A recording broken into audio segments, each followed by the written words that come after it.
Friends, आज की class में एंड्रॉयड मोबाइल का जो बैटरी चार्ज प्रॉब्लम इशू आता है उसका बारे में जानकारी दूंगा और साथ ही जो temperature to high temperature to low इसके बारे में जानकारी दूंगा। तो hello friends, I am Shekhar Bari, you are watching technical channel.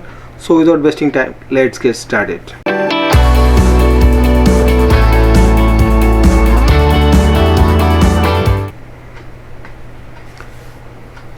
तो फ्रेंड्स, जैसे आप लोग ये डायग्राम आप लोग देख पा रहा है, ठीक है, ये सबसे बहुत ज़्यादा इम्पोर्टेंट है। बहुत आदमी शॉर्टकट का चक्कर में जैसे टूल खरीदता है, इसको रीड करके आसानी से रिपेयर करते हैं, लेकिन इसमें डिटेल नहीं होता है। मैं दिखा देता हूँ। जैसे ये डायग्राम देख के उनको कुछ समझ में नहीं आता है, इसमें ये मोटा मोटा ऊपर ऊपर दिया हुआ रहता है, लेकिन इसका जब तक आप स्कीमेटिक के बारे में नॉलेज नहीं होगा तो इसके बारे में भी आपको कुछ भी नहीं मालूम चलेगा। ठीक है, ये ऊपर ऊपर से सिर्फ आपको पॉजिटिव लाइन कहाँ कहाँ से किया वो आपको दिखा है, लेकिन ये ज़्यादातर काम का चीज़ नहीं है। और ये देख के आप अगर क्लास करोगे, कुछ भी काम करोगे तो आप सक्सेस नहीं हो पाओगे, फॉल्ट आपका फॉल्ट ही रह जाएगा। तो हमेशा स्कीमेटिक डायग्राम बहुत इंपॉर्टेंट होता है। ठीक है, तो इसलिए हम लोग स्कीमेटिक डायग्राम में आप लोग को समझाने का कोशिश करता हूँ। और इसमें बहुत सारी चीज़ होती है। सबसे पहले तो आपको बेसिक कंपोनेंट का नॉलेज होना चाहिए। जैसे रजिस्टर कितना तरह का है, रजिस्टर के बहुत तरह का रजिस्टर होता है। जैसे एनटीसी रजिस्टर जिसमें इसमें यूज़ किया जाता है बैटरी का अंदर। ठीक है, थर्मल रजिस्टर होता है, उसका बाद लाइट सेंसर रजिस्टर होता है, बहुत टाइप का रजिस्टर होता है। तो इसके बारे में जो बेसिक कंपोनेंट्स उसका सही जानकारी होना चाहिए। इंडक्टर के बारे में जानकारी होना चाहिए, कैपेसिटर किस प्रिंसिपल में काम करता है।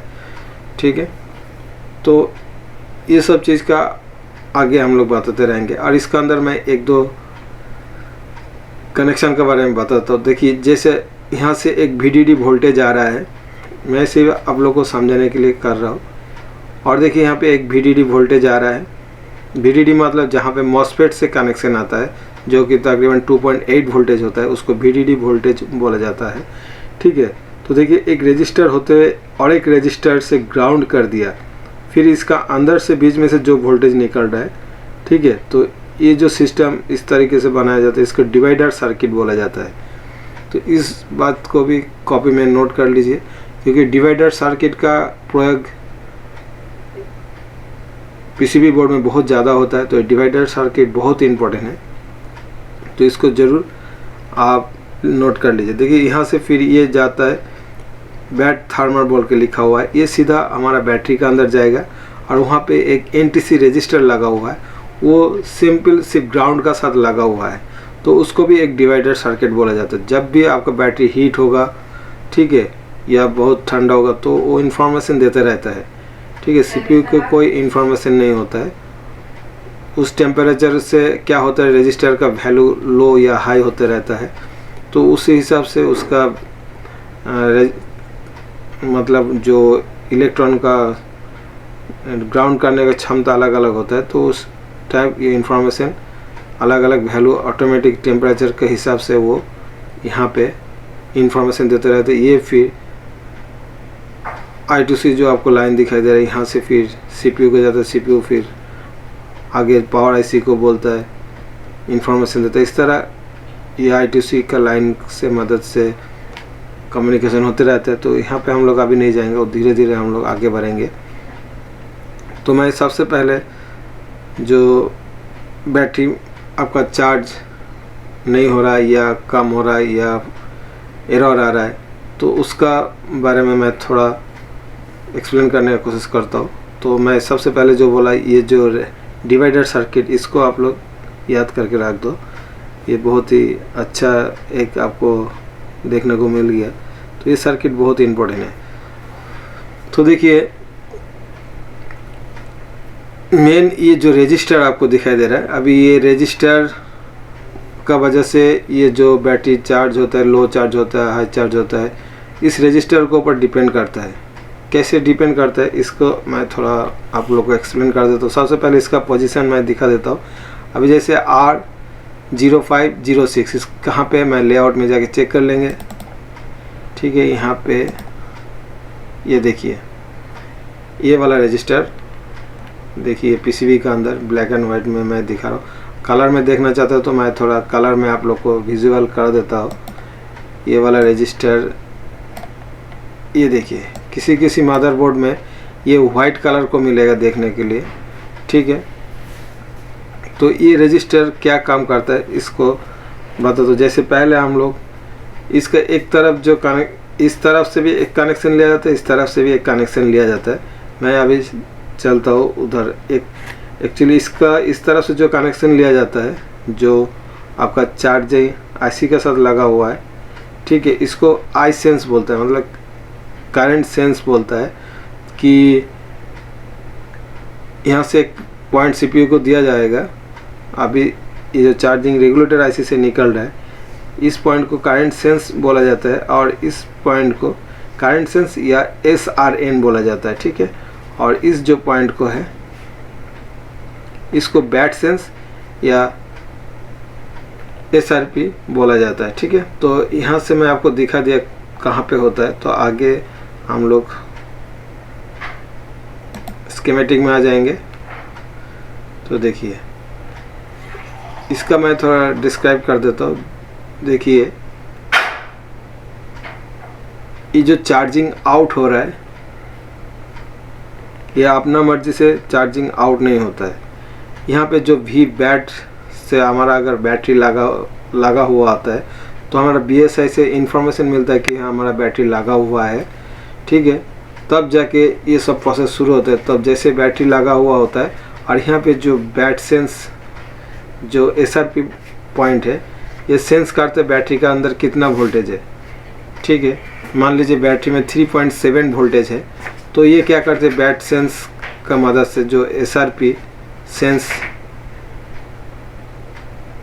इससे सेंस करता है बैटरी के अंदर। SRP बोला जाता है, पहले बैट सेंस भी बोला जाता है, हर एक सर्किट में अलग अलग लिखा हुआ है।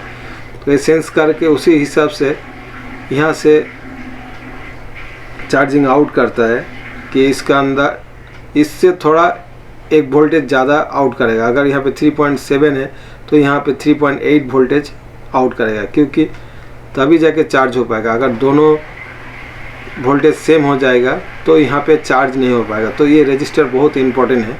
अगर ये रजिस्टर का वैल्यू बढ़ जाता है तब जाके यहाँ पे दिक्कत आता है, तो उस कंडीशन में आपको चेंज करना पड़ेगा।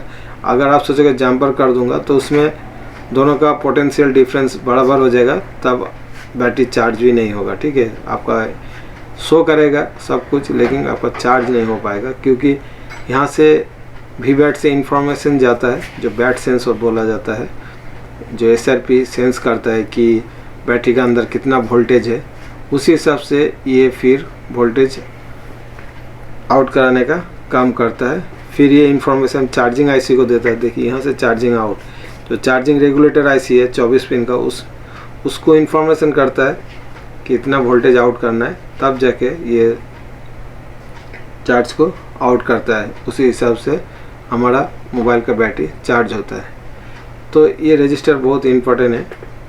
ठीक है, और VSS voltage source to source, तो ये ग्राउंड पिन होता है, इसको ज़्यादा इम्पोर्टेंट नहीं।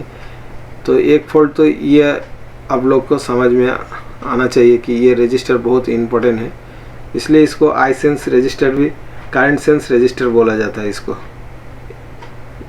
दोबारा और एक बार मैं दिखा देता हूँ। ये रजिस्टर आप दोनों तरफ कंटिन्यूटी देगा। अगर आप बीप रेंज में चेक करोगे तो ये नॉर्मल रजिस्टर नहीं है। आप सोचोगे जंपर कर दूंगा, लेकिन उस कंडीशन में आपका बैटरी चार्ज होने में प्रॉब्लम होगा। तो ये बहुत छोटा छोटा फॉल्ट का वजह से आदमी लोग बहुत आईसी वगैरह निकल देगा। तो आप उन लोग को स्कीमेटिक का बारे में सही नॉलेज होना चाहिए, तब आप लोग सही काम कर पाओगे। तो अभी दूसरा एक पॉइंट, इसमें तो है बहुत सारा पॉइंट, नेक्स्ट दिन में पूरा करूँगा। अभी जो बैटरी टेम्परेचर एरर आता है उसका मैं थोड़ा बता देता हूँ। यहाँ पे क्या होता है, देखिए अगर गलती से ये रजिस्टर भी आपका इसका रेजिस्टेंस बढ़ जाता है, एक चीज़ हमेशा दिमाग में रख लीजिए, ये जो रेजिस्टर का भी शॉर्ट नहीं होता है, या तो ये ओपन हो जाएगा या तो इसका रेजिस्टेंस वैल्यू बढ़ जाएगा। इस चीज़ को भी नोट करिए। मैं एक एक इम्पोर्टेंट बात बताते रहूँगा, आप लोग वीडियो को स्किप मत करना, नहीं तो कोई भी चीज़ आप लोग से छूट सकता है। तो इस बात को भी नोट करिए, रेजिस्टर का भी शॉर्ट नहीं होता है। रेजिस्टर या तो ओपन हो जाएगा या तो इसका वैल्यू जो बढ़ जाएगा। मान लीजिए ये 1 किलो ओम्स का, ये जाके 2 किलो ओम्स का भी हो सकता है। ठीक है, तो ये अलग टाइप का रेजिस्टर, ये नॉट फाउंड दिखाएगा नहीं। ठीक है, लेकिन यहाँ पे एक रेजिस्टेंस किया गया। ठीक है, वो भी मैं आपको डायग्राम में दिखा दूंगा। और इस तरीके से ये सर्किट में इसलिए आपको दिखाया, इसी तरीके से ये जो बैटरी थर्मल, जो बैटरी का अंदर जा रहा है कनेक्शन, वहाँ पे इसी तरह डिवाइडर सर्किट बना हुआ है, जहाँ पे एक NTC रजिस्टर होता है। ठीक है, NTC नेगेटिव टेम्परेचर कोफिशिएंट बोला जाता है उस रजिस्टर को। वो यहाँ पे सर्किट डायग्राम में नहीं मिलेगा, वो बैटरी का अंदर है इसलिए दिखाई नहीं। ठीक, तो NTC रजिस्टर बोला जाता है, उसको नेगेटिव टेम्परेचर कोफिशिएंट बोला जाता है। ठीक है, तो ये जो इस टाइप में डायग्राम में होता है। तो अभी मैं दिखाता हूँ जो आप लोगों का जो बैटरी टेम्परेचर एरर आ रहा है, किस लिए। एक्चुअली बैटरी के अंदर वो रजिस्टर होता है, उस रजिस्टर या तो आप नया बैटरी लगा लो तब आपका ये प्रॉब्लम सॉल्यूशन हो जाएगा, नहीं तो इस रजिस्टर में भी प्रॉब्लम होने की वजह से आप लोगों का ये फॉल्ट हो सकता है। तो ये रजिस्टर एक बार हम लोग चेक कर लेंगे। देखिए, इसका वैल्यू बढ़ जाने से भी आप लोगों का कई बार ऐसे होता है, इस रजिस्टर चेंज कराने से भी आपका वो सॉल्यूशन नहीं होता है। तब जाके आपका बैटरी का अंदर जो रजिस्टर है उसको आप लोगों को चेंज कराना है या तो बैटरी को नया लगाना है। कई बार इस रजिस्टर को भी वैल्यू बढ़ जाने से प्रॉब्लम क्यों होती है। रजिस्टर कहाँ पे, मैं एक बार लोकेशन देख लूँगा। ठीक है, तो लोकेशन में हम लोग देखेंगे। तो देखिए, मैं थोड़ा जूम करके दिखाता हूँ ये वाला रजिस्टर। तो मैं एक बार उसमें दिखा देता हूँ आप लोगों को कौन सा वाला रजिस्टर की बात कर रहा हूँ। ये देखिए, ये जो रजिस्टर दिखाई दे रहा है आपको, ये रजिस्टर, इसका कभी वैल्यू बढ़ जाने से भी आपको टेम्परेचर लो का इशू आएगा। ठीक है, और अभी मैं फिर से उधर चलता हूँ। देखिए, ये बैटरी थर्मल का पॉइंट कहाँ जा रहा है। बिल्कुल सिंपल आसान तरीका, अगर जो उसको स्कीमेटिक पढ़ना आ जाएगा। हम लोग अभी सोच रहा हूँ धीरे धीरे आप लोग को अच्छे से सिखाने का कोशिश करेंगे। ठीक है, और हम लोगों का इंस्टीट्यूट भी मार्च का 20 तारीख से ओपन हो जाएगा। तब हम लोग और अच्छे से यहाँ पे ला के आप लोग को सिर्फ बेसिक नॉलेज अच्छे से दूंगा, क्योंकि बेसिक नॉलेज अगर आपके पास होगा तो आप कोई भी बड़ा से बड़ा काम कर सकते हैं। आपका फाउंडेशन अच्छा होना चाहिए। ठीक है, तो ये पॉइंट देखिए, एरो दिया है, ये बैटरी थर्मल, बैटरी कहाँ पे जा रहा है देखिए। हम लोग जैसे कि यहाँ पे आगे देखिए बैट थर्मल। ठीक है, ये बैट थर्मल यहाँ से लेके देखिए, यहाँ पे एक कैपेसिटर, एक कैपेसिटर लगा है बैट थर्मल का। ये कैपेसिटर का लोकेशन भी हम लोग देख लेंगे कहाँ पे। तो हम लोग यहाँ पे क्लिक करेंगे और यहाँ पेस्ट कर देंगे। और ये देखिए, जस्ट बैटरी का बगल में ये कैपेसिटर है। ठीक है, ये कैपेसिटर को भी आप लोग चेक करना शॉर्ट हुआ कि नहीं। ठीक है, तो उसका बाद ये लाइन सीधा एक देखिए TBS डायोड, ये TBS डायोड स्पेशल डायोड बोला जाता है। इसमें 2 जीनर डायोड का यूज़ करके इस तरीके से किया है। इस जीनर डायोड का, इस डायोड का क्या वर्किंग प्रिंसिपल है इसके बारे में भी बताऊंगा। इस डायोड का वजह से क्या होता है। जीनर डायोड, ये जो TBS जीनर डायोड लगाया है, ये एक्चुअली दो जीनर डायोड का मिक्सिंग करके बनाया है स्पेशल करके। इसमें क्या होता है, अगर बैटरी का मैक्सिमम 4.2 वोल्ट कैपेसिटी होता है तो उतना ही आगे जाने देता है, या इस लाइन में जितना वोल्टेज यहाँ पे जाना चाहता है उतना ही देगा, बाकी वोल्टेज इसका अंदर ग्राउंड कर देता है। इसलिए सेफ्टी के लिए ये डायोड लगाया जाता है। तो यहाँ से आगे कहाँ जाएगा अभी हम लोग दिखाएंगे। एक टेस्टिंग पॉइंट दिया है यहाँ पे। ठीक है, तो टेस्टिंग पॉइंट भी मैं दिखा देता हूँ कहाँ पे। बैटरी थर्मल का जो टेस्टिंग पॉइंट है TP31, हम लोग डबल क्लिक करेंगे और यहाँ पे पेस्ट कर देंगे इसका टेस्टिंग पॉइंट। ये देखिए यहाँ पे आपको चेक करना है, ठीक है। आगे हम लोग चलते हैं, आगे ये पॉइंट कहाँ जा रहा है हम लोग चेक करेंगे। देखिए ये जो बैटरी का 4 नंबर वाला पॉइंट दिखाई दे रहा है हमें, ठीक है। ये जो ये 3 नंबर और 6 नंबर, 3 और 6 पे ये वाला आया है, ठीक है। देखिए बैटरी कनेक्टर में 1 2 3 4, जो 3 और 6 ये हमारा बैट थर्मल का पॉइंट है। तो इसका बाद ये जो जैसे हम लोग बैटरी लगाएंगे तो उस बैटरी का अंदर एक NTC रजिस्टर होता है जो कि बैटरी का टेम्परेचर को मेज़र करके इंफॉर्मेशन देता है। जैसे बैटरी का टेम्परेचर बढ़ता है तो उसका रजिस्टर का क्या होता है, वैल्यू लो हो जाता है, इसलिए वो NTC रजिस्टर नाम पे जाना जाता है, ठीक है। फिर जैसे जैसे उसका जितना उसका हीट बढ़ेगा उसका वैल्यू उतना घटता रहेगा और वो रेजिस्टेंस क्या करेगा, कम करते रहेगा और आगे इंफॉर्मेशन देता रहेगा, ठीक है। ये बैटरी थर्मल का लाइन से, ठीक है, आगे मैसेज पावर IC को भेजते रहेगा और तब जाके हम लोग का डिस्प्ले में battery temperature to high low ये सब आते रहते हैं, ठीक है। तो आज के लिए हम वीडियो इतना ही, ठीक है, क्योंकि वीडियो काफ़ी बड़ा हो गया। तो एक ही दिन में पूरा सिखाने से क्या होता है, प्रॉब्लम पड़ सकता है।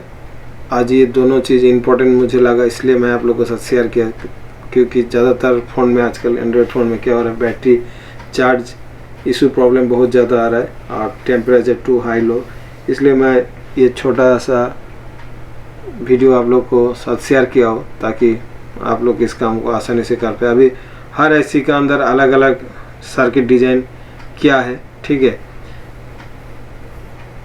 ये ज़्यादातर BQ IC का साथ ये जो फ्यूल गेज IC, इसको फ्यूल गेज IC का नाम पे भी जाना जाता है, यहाँ पे यूज़ किया।